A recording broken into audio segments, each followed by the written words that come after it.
आप सभी को जय श्री कृष्णा, राधे राधे। एक बार फिर स्वागत है विन्नी वॉइस में आप सभी का।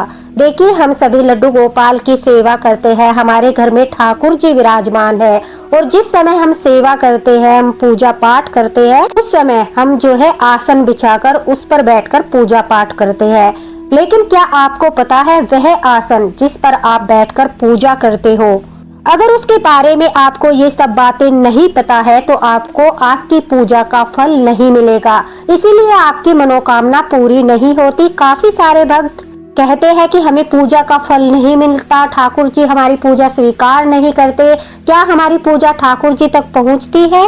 ठाकुर जी तक, लड्डू गोपाल तक आपकी पूजा नहीं पहुंच रही है, आपके जाप नहीं पहुंच रहे हैं, आपको पूजा का पर्याप्त फल प्राप्त नहीं हो रहा है, साथ साथ आपकी जो भी मनोकामना होती है वो मनोकामना भी पूरी नहीं होती, ठाकुर जी का आभास नहीं होता, उनकी लीलाएं नहीं होती, तो उसके पीछे का कारण, जो बहुत बड़ा कारण है, वो आसन भी हो सकता है। जिस प्रकार से पूजा में दिए की बाती का, दिए का महत्व होता है, हमारे नाम जाप का महत्व होता है, पूजा में जो हम पूजा पाठ करते हैं, मंदिर किस दिशा में होना चाहिए, इन सब चीजों का महत्व होता है।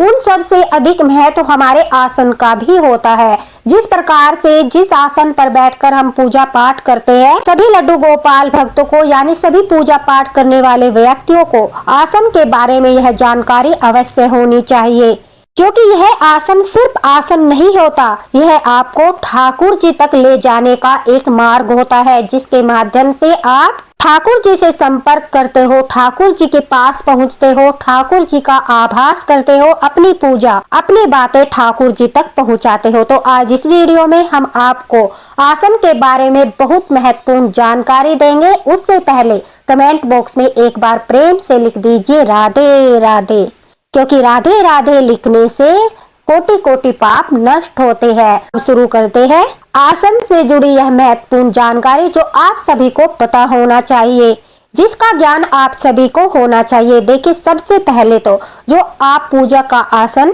इस्तेमाल करते हो, वह आसन किस चीज का होना चाहिए, इसका विशेष आपको ध्यान रखना है।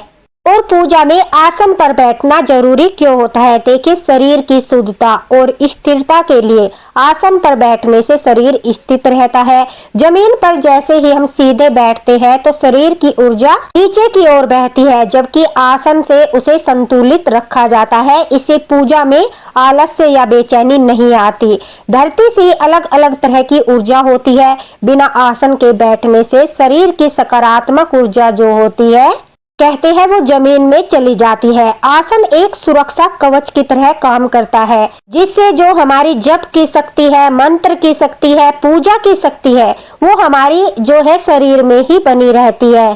काफी बार आपने सुना होगा, बहुत सारे लोग कहते हैं कि हमारी पूजा का फल इंद्रदेव ले जाते हैं अगर हम आसन पर बैठकर पूजा पाठ नहीं करते। तो ऐसा कुछ नहीं है, यह इंद्रदेव हमारी पूजा का फल नहीं ले जाते, बल्कि इसके पीछे का यह कारण है कि जो आसन होता है वो हमारी सकारात्मक ऊर्जा का संरक्षण होता है। आसन पर बैठकर जब हम पूजा करते हैं तो हमारे मन की एकाग्रता बढ़ती है, और कहते हैं कि जो आसन होता है हमारा, वो कुशासन होना चाहिए, जो पापनाशक होता है और पूजा के लिए सबसे श्रेष्ठ होता है। जो कुशा घास आती है उससे बना हुआ आसन होना चाहिए। ऊन का आसन भी अच्छा होता है, सूती आसन भी आप ले सकते हो। लकड़ी या पटरे पर बैठकर पूजा करना यह साधारण नियम होता है, तो इसलिए या तो ऊन का आसन लीजिए या कुशा आसन लीजिए, या फिर आप सूती आसन भी ले सकते हो। आसन कोई दिखावा नहीं है कि आपका आसन बहुत ही अच्छा होना चाहिए, बल्कि पूजा की शक्ति को सुरक्षित रखने वाला एक साधन है आसन। वह पूजा में आपको अवश्य ही इस्तेमाल करना चाहिए, लेकिन हाँ, आपको भूल कर भी फटा हुआ आसन इस्तेमाल नहीं करना है। अगर आपका आसन कहीं से फट चुका है तो उसे आप बदलकर दूसरा आसन इस्तेमाल कीजिए, कि फटा हुआ आसन हमें इस्तेमाल नहीं करना चाहिए। पूजा में हम जो भी वस्तु उपयोग करते हैं वह हमारे भाव और श्रद्धा का प्रतीक होती है, और फटी हुई चीज यह दर्शाती है कि हम ईश्वर के सामने लापरवाही कर रहे हैं, ठाकुर जी के सामने हम शुद्धता और स्वच्छता का ध्यान नहीं रख रहे हैं। फटा हुआ आसन जो है हमारे मन को भटकाता है, नकारात्मक ऊर्जा को अपनी ओर खींचता है, इससे पूजा में बाधा उत्पन्न होती है। इसलिए विशेषकर आपको ध्यान रखना है कि आपका आसन कहीं से फटा हुआ नहीं हो। दूसरी सावधानी आपको आसन को लेकर सबसे ज्यादा जो बरतनी है वो क्या है। काफी सारी सखियां जो है कमेंट बॉक्स में पूछती है कि क्या हमारे घर में हर व्यक्ति का आसन अलग अलग होना चाहिए, क्या पति पत्नी एक ही आसन का इस्तेमाल कर सकते हैं। तो दोस्तों इसके पीछे जो है धार्मिक और व्यवहारिक दोनों ही कारण है। आसान भाषा में आप समझ लीजिए। देखिए कि हर व्यक्ति की ऊर्जा जो होती है वो अलग अलग होती है। हर इंसान की सोच, कर्म और जो उसकी मानसिक स्थिति होती है वो अलग होती है। पूजा करते समय उस व्यक्ति की ऊर्जा को सोख लेता है आसन।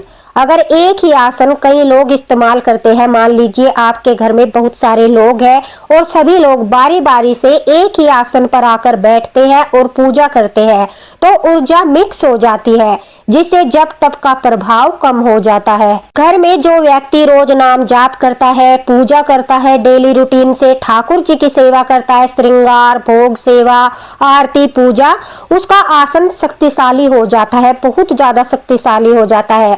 और अगर दूसरा व्यक्ति उस पर आकर बैठे तो वह संचित शक्ति नष्ट या बाधित हो सकती है। इसलिए घर में हर व्यक्ति का आसन जो है वो अलग होना चाहिए। यानी एक साधक और एक आसन, अर्थात साधना में उपयोग किया गया आसन व्यक्तिगत होना चाहिए। इससे क्या होता है, जो मानसिक एकाग्रता होती है वह बढ़ती है। अपना आसन होते ही मन में यह भाव आता है कि अब मेरी पूजा की जगह है और यहाँ पर मैं बैठकर अपने ठाकुर जी की सेवा करता हूँ या करती हूँ।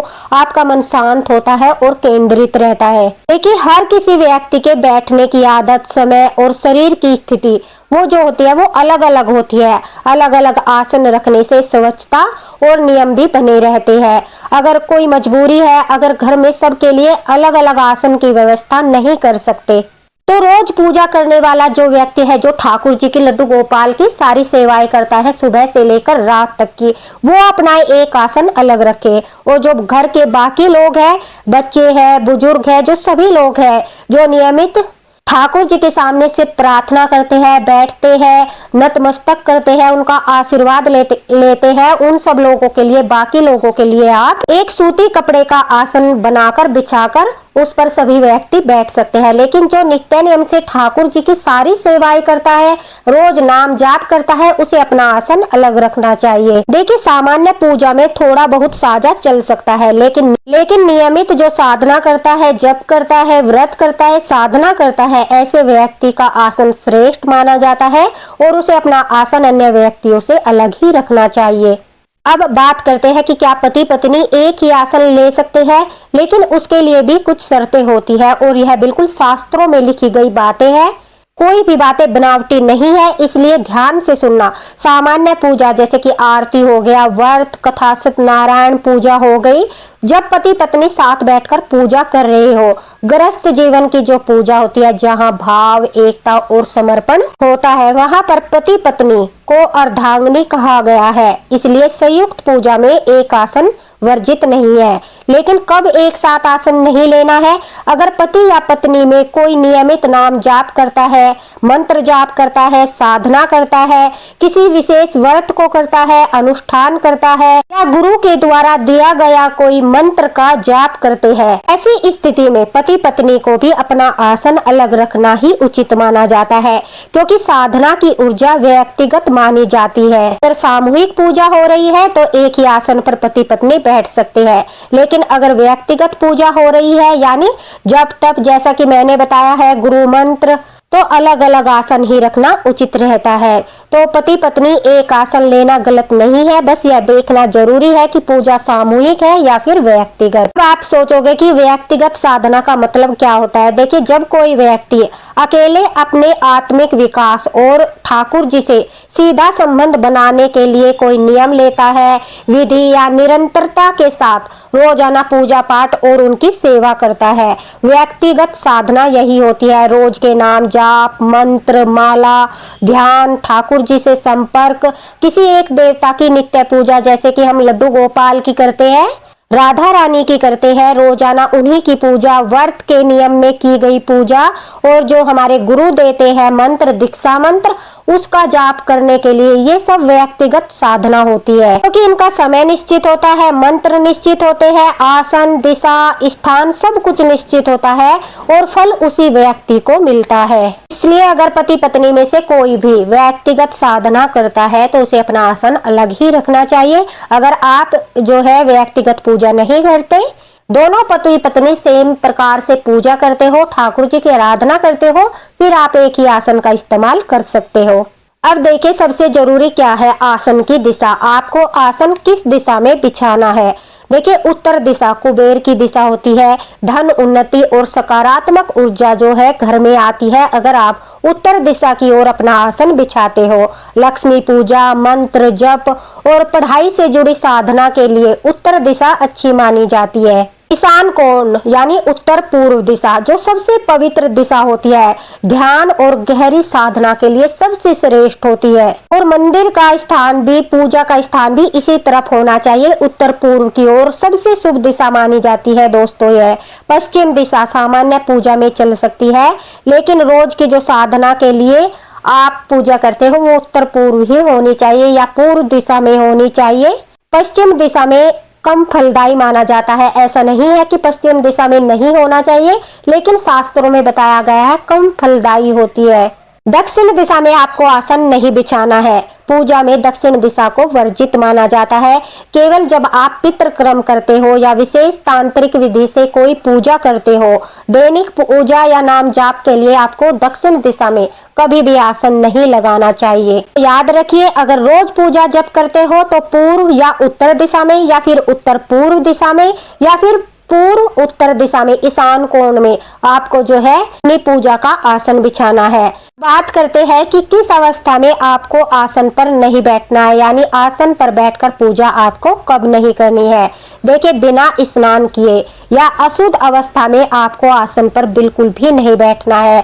सुबह के समय जब आप उठते हो, सोच के बाद स्नान करते हो, तभी आपको आसन पर बैठना है। अगर आप गंदी अवस्था में आसन पर बैठते हो तो नकारात्मक मन स्थिति में, ऐसी हालत में आसन की जो पवित्रता होती है वो भंग हो जाती है। भोजन के तुरंत बाद जब आपका पेट पूरी तरह से भरा हुआ हो, तुरंत बाद आसन पर नहीं बैठना चाहिए। अगर आपके मन में बहुत ज्यादा क्रोध हो, अत्यधिक दुख हो, मन बहुत ज्यादा अशांत हो, उस समय बहुत ज्यादा रोना धोना, झगड़े के तुरंत बाद आपको आसन ग्रहण नहीं करना चाहिए, क्योंकि उस समय मन स्थिर नहीं होता, इसलिए साधना का फल भी नहीं मिलता। इसलिए उस समय आपको आसन पर नहीं बैठना चाहिए। मोबाइल चलाते वक्त आपको आसन पर बिल्कुल भी नहीं बैठना चाहिए। अगर आप हंसी टिटोली कर रहे हो, मजाक कर रहे हो या बातें कर रहे हो या फिर सोने के लिए आप बैठे हो, उस समय भी आपको आसन पर नहीं बैठना चाहिए। पूजा का जो आसन होता है वो सिर्फ आसन नहीं होता, वह आपके और ठाकुर जी के बीच संपर्क करने का एक माध्यम होता है। उस पर बैठकर आप ठाकुर जी के साथ संपर्क करते हो, अपने नाम जाप करते हो, ठाकुर जी की सेवा करते हो और आपके शरीर में जो सकारात्मक ऊर्जा का वास होता है उस समय उसी से आप ठाकुर जी से संपर्क करते हो, ठाकुर जी तक, लड्डू गोपाल तक अपनी पूजा को पहुंचाते हो। यानी आसन के लिए शुद्ध शरीर, शांत मन, श्रद्धा, तभी आसन पर बैठना चाहिए। आसन पर बैठना कोई मजबूरी नहीं होती, बल्कि सही समय और सही भाव में बैठना ही असली साधना होती है। अब देखिए आसन को बिछाकर जब आप पूजा घर में बैठते हो, जिस समय आप आसन बिछाते हो उस समय आपको क्या करना है, पहले आसन को हल्का सा झाड़ना है, उसके बाद गंगा जल मिलाकर थोड़ा सा साफ जल लेना है, 2-3 बूंद जो है आसन के नीचे आपको वह जल छिड़कना है। अच्छी तरह से पूरे पवित्र मन से आपको आसन के नीचे वह जल छिड़कना है। यह आसन को पवित्र करने की विधि होती है। आसन के नीचे जल छिड़कने का जो कारण होता है वो सिर्फ परंपरा नहीं है, बल्कि ऊर्जा, शुद्धता और मन तीनों से जुड़ा होता है। देखिए भूमि पर तरह तरह की ऊर्जा होती है और जल छिड़कने से भूमि की उग्र या नकारात्मक ऊर्जा शांत हो जाती है, जिसे आसन पर बैठने वाला व्यक्ति सुरक्षित रहता है। जैसे हम पूजा से पहले अपने हाथ पैर मुंह धोते हैं, कुल्ला करते हैं, स्नान करते हैं, वैसे ही आसन के नीचे जल छिड़कना स्थान की शुद्धि माना जाता है। जो जल की परत होती है वो भूमि और आसन के बीच ऊर्जा संरक्षक का काम करती है। इससे जप तप की शक्ति जमीन में व्यर्थ नहीं होती, इसलिए हम आसन के नीचे पहले जल छिड़कते हैं, फिर उसके ऊपर आसन को बिछाते हैं। दूसरा दोस्तों, जल छिड़कते ही मन में संकेत मिल जाता है, हमारे मन में यह भाव आ जाता है कि अब हमारी पूजा शुरू हो रही है, हमारी ठाकुर जी की सेवा शुरू हो रही है। इससे मन में एकाग्रता आती है, तो मन शांत हो जाता है, हमारे मन को संकेत मिल जाता है कि यह साधना का समय है, जप का समय है, तप का समय है। जल छिड़कते ही मनुष्य के अंदर का अहंकार और अशुद्धि जो होती है वो शांत हो जाती है। देखिए, अब आपको कौन सी उंगली से जल छिड़कना है, इस बात का भी आपको विशेष ध्यान रखना है। अनामिका को सबसे पवित्र माना गया है। पूजा, तिलक, जल छिड़काव इसी से किया जाता है। अंगूठा और अनामिका से जल को छिड़का जाता है। जल छिड़कते समय मन में यही भाव रखें कि हम स्थान को शुद्ध कर रहे हैं, उसके बाद हमें साधना करनी है। देखिए, तर्जनी उंगली से यानी इंडेक्स फिंगर से आपको जल नहीं छिड़कना है और जोर से पानी न फेंके। गुस्से में या जल्दबाजी में आपको आसन के नीचे जल नहीं छिड़कना है। जल छिड़कने के बाद आसन बिछाकर हम ठाकुर जी की सेवा करते हैं। जो नाम जाप करने हैं वो नाम जाप करते हैं। आरती, पूजा, भोग, ठाकुर जी के लड्डू गोपाल की अच्छे से सेवा करते हैं। जिस भी आप देवी देवता की पूजा पाठ करते हो, उनकी पूजा करने से पहले आपको आसन अवश्य ही लगाना चाहिए। और सबसे जरूरी है, आसन का रंग कैसा होना चाहिए। देखिए, आसन का रंग कभी भी काला या फिर डार्क नीला नहीं होना चाहिए। आसन का रंग जैसे भी हो, ज्यादा से ज्यादा आपको लाल रंग का या पीले रंग का ही आसन खरीदना चाहिए, जो हमारी पूजा के लिए सबसे अच्छा रंग माना जाता है। लाल रंग का, गुलाबी रंग का या फिर पीले रंग का आसन सबसे अच्छा माना जाता है। सारी पूजा पाठ करने के बाद देखिए, आपको आसन को सही तरीके से उठाना चाहिए। पूजा पूरी होने से पहले प्रणाम करें। आसन को दोनों हाथों से उठाए, हल्का सा झाड़ ले, साफ जगह पर मोड़कर मंदिर में किसी ऊंचे स्थान पर रख दे या फिर एक तरफ आप रख सकते हो। आपको आसन को लेकर यह गलती कभी नहीं करनी है। आसन को पैर कभी न लगाए, यानी पैर से सरका देते हैं तो पैर से कभी नहीं सरकाना चाहिए। गीला या गंदा मोड़कर न रखे, उस पर जो है सामान न रखे। पूजा के बाद आसन को काफी देर तक मंदिर में खुला ऐसे ही पड़ा न रहने दे। अब काफी सारे लोग जो है बोलते हैं कि जो महात्मा होते हैं, जो साधु संत होते हैं, वो तो कहीं पर भी कैसे भी बैठ जाते हैं, जमीन पर बैठ जाते हैं, पेड़ के नीचे बैठ जाते हैं। वो सब तो आसन नहीं बिछाते, वो भी तो साधना करते हैं, नाम जप करते हैं, उन्हें किसी आसन की आवश्यकता नहीं होती। फिर गृहस्थ में ही आसन की आवश्यकता क्यों होती है। देखिए, वो उच्च कोटि के सिद्ध साधक होते हैं, उनकी देह और मन दोनों ही स्थिर होते हैं। वे पृथ्वी की ऊर्जा से प्रभावित नहीं होते। उनकी साधना अवस्था बन चुकी होती है और उनके लिए पूरी धरती ही आसन के समान होती है। लगातार काफी वर्षों तक जप तप और साधना करने से जो है एकाग्र साधना, नियम, ब्रह्मचर्य, वैराग्य, नाम जाप, उनके भीतर मन जो है पूर्ण रूप से स्थिर हो जाता है। उनके प्राण नियंत्रित हो जाते हैं, चेतना ऊंची अवस्था में पहुंच जाती है। उनका आसन जो है वो सिद्ध हो जाता है, या कह लीजिए उन्हें दिव्य आसन मिल जाता है। फिर उन्हें जो है संसारिक आसन की आवश्यकता नहीं होती, उनके पास दिव्य आसन होता है। और देखिए, अगर दूसरा व्यक्ति आकर आपके आसन पर बैठ जाता है तो वह ऊर्जा भंग हो सकती है, कमजोर हो सकती है। इसका यह मतलब नहीं है कि कोई भारी अनर्थ हो जाता है। बस जो रोजाना जप तप मंत्र साधना आप कर रहे हो वो नियम टूट जाता है, आपकी साधना की निरंतरता टूट जाती है। यानी मान लीजिए आपने 1 करोड़ नाम जप का संकल्प लिया है, रोजाना अपने आसन पर बैठकर आप जो है वह नाम जाप करते हो और फिर उसी आसन पर कोई दूसरा आकर बैठ जाता है, उससे आपकी ऊर्जा मिक्स हो जाती है। जितना आपको 1 करोड़ नाम जप का फल मिलना चाहिए उतना फल आपको नहीं मिल पाता। तो अब आपको पता चल ही गया होगा कि पूजा में आसन का कितना विशेष महत्व है। कभी भी आपके मन में यह शंका होती है कि हमारी साधना जो है वो ठाकुर जी तक नहीं पहुंच रही है, तो देख लेना क्या आसन को लेकर आपसे ये भूल तो नहीं हो रही है, क्या आसन को लेकर आपसे कोई लापरवाही तो नहीं हो गई है। क्योंकि आसन वह वस्तु है जो ठाकुर जी तक पहुंचने का माध्यम है, जिस पर बैठकर हम ठाकुर जी से, लड्डू गोपाल से वार्तालाप करते हैं, अपने नाम जप उन तक पहुंचाते हैं, अपनी साधना अपनी सेवा उन तक पहुंचाते हैं। जैसे हम दीपक के माध्यम से ठाकुर जी तक अपनी सेवा पहुंचाते हैं और ठाकुर जी दीपक के माध्यम से हमें संकेत देते हैं, तो जिस वस्तु पर बैठकर यानी आसन पर बैठकर हम यह सब कार्य करते हैं उसका भी शुद्ध और पवित्र होना अत्यंत आवश्यक है। उसके लिए भी इन नियमों का पालन करना अत्यंत ही आवश्यक है। इन्हीं सभी चीजों का ध्यान रखते हुए अगर हम आसन ग्रहण करते हैं और ठाकुर जी की सेवा करते हैं तो हमें अपनी पूजा का पर्याप्त फल प्राप्त होता है। तो दोस्तों, अगर आसन को लेकर आपसे जाने अनजाने में इनमें से कोई भी गलती हो रही है तो अपनी गलतियों को सुधार कर आप जो है फिर से आसन लगाकर अपनी साधना और सेवा नाम जप शुरू कीजिए। देखना ठाकुर जी अवश्य ही प्रसन्न होंगे। इस प्रकार से अगर आप आसन को लेकर सावधानी बरतोगे तो देखना आपके मंत्र कितनी जल्दी सिद्ध होंगे, आपकी पूजा कितनी जल्दी ठाकुर जी तक पहुंचेगी और किस प्रकार से आपके अंदर सकारात्मक ऊर्जा का आभास होने लगेगा। आपको स्वयं ही पूजा में बैठते ही आपको एक अलग एनर्जी का आभास होने लगेगा। ठाकुर जी के धीरे धीरे आपको आभास होने लगेंगे, उनके संकेत भी दिखाई देने लगेंगे। क्योंकि जहां पर हम बैठकर पूजा करते हैं, जिस आसन पर बैठकर हम पूजा करते हैं, उसका शुद्ध और पवित्र होना और सभी नियमों के साथ आसन ग्रहण करने पर ही हमें यह दिव्य अनुभव होते हैं। तो दोस्तों, अगर आपको आसन से जुड़ी यह जानकारी अच्छी लगी हो, आपको वीडियो पसंद आया हो तो इसे जरूर लाइक कीजिएगा, ज्यादा से ज्यादा वीडियो को शेयर कीजिएगा ताकि हर लड्डू गोपाल भक्त को आसन के नियम के बारे में पता चले, सही नियम के बारे में जानकर वो भी अपना आसन ग्रहण करे, ठाकुर जी के जाप करे और ठाकुर जी की सेवा करे। अगर आपके मन में कोई शंका है, कोई आपके मन में सवाल है तो आप कमेंट बॉक्स में पूछ सकते हो, आपको रिप्लाई जरूर मिलेगा। हमारे साथ बने रहिए, इसी तरह से आपका समय समय पर मार्गदर्शन होता रहेगा। ठाकुर जी आप सभी पर कृपा करें, लड्डू गोपाल की कृपा आप सभी पर बनी रहे। इसी के साथ राधे राधे, हरे कृष्णा। मिलते हैं अगले वीडियो में अगले मार्गदर्शन के साथ। राधे राधे।